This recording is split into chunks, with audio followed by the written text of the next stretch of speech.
Dear Lord, we come to you in the spirit of learning, humility, and love.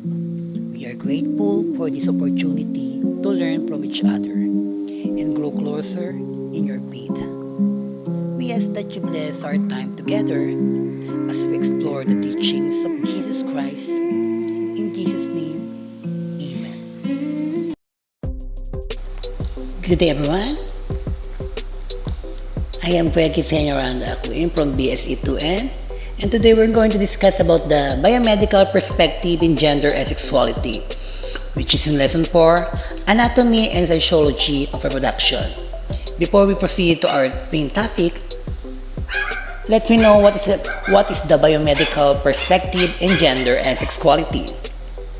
It is a reproduction, describe the production of eggs and sperm and the processes leading to fertilization. The reproductive systems consist of the primary sex organs or gonads, like testes in males and ovaries in females. Here are the lesson objectives or most essential learning competency. Differentiate the female and the male reproductive systems and understand the basis for physiologic processes in female and males.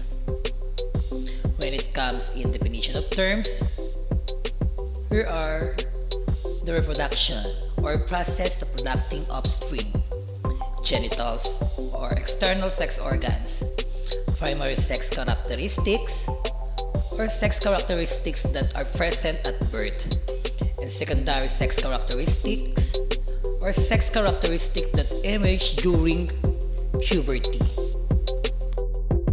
Introduction.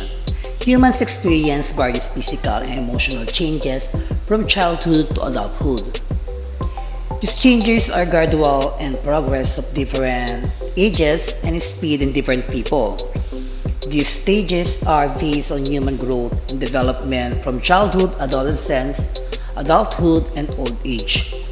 In this chapter, we focus on the adolescent stage of human development, which is characterized by dynamic changes in physical and behavioral traits. Despite difference in physical appearance, the sexual organs of men and women arise from the same structure and fulfill similar functions. Each person has a pair of gonads. Ovaries are female gonads, testes are the male gonads. The gonads produce germ cells and sex hormones. The female germ cells are ova, and the male germ cells are sperm. Ova and sperm are the basic units of reproduction. Their union can lead to the creation of life. And the topic that I will discuss is all about the biological female. When we say biological, it means life and living things. Anatomy, the study of body structure in relation to body parts. The female sexual anatomy is designed for the production and fertilization of ovum. Ovum is a Latin word means egg, as well as carrying and delivering infant offspring. Puberty signals the final development of primary and accessory organs that support reproduction. Here is the sample of female external genitalia, or also called vulva.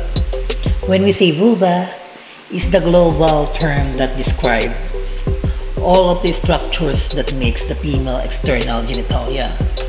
The components of the vulva are the pubic area, outer lips, inner lips, Bartholin's gland, clitoris, bladder opening, vaginal opening, and anus. And these are the sample of the female internal reproductive structures that consist of the following. The vagina or the collapsible canal extending from vaginal opening back and upward into the body to cervix and uterus. Next is cervix, myometrium, endometrium, uterine tube, fundus, uterus, fallopian tube, ovary, and fimbria. When it comes to puberty, the menstrual cycle marks the beginning of puberty in females. Is the first episode occurs between 11 to 50 years old of age, referred to as menarche or yung mga dalagitang maagang nagkakaroon ng mens. Menstruation pertains to the sloughing of the uterine lining and concepting has not occurred.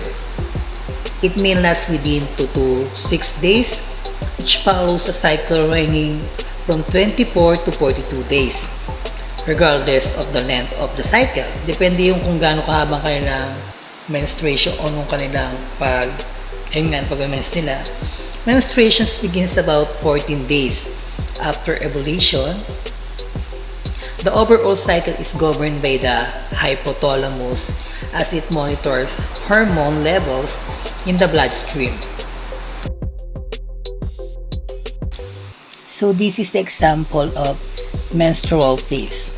This occurs if the ovum is not fertilized and does not implant itself into the uterine lining. Ayan po nung parang cycle po ng isang babae pag nagkakaroon siya ng menstruation. Paikot po yan. And based po sa aking research na kung paiba-iba po ang kulay ng inyong menstruation, minsan red, minsan brown, normal lang po ito. Siguro po dahil po sa previous cycle ninyo or naipon sa loob at nasama rin po.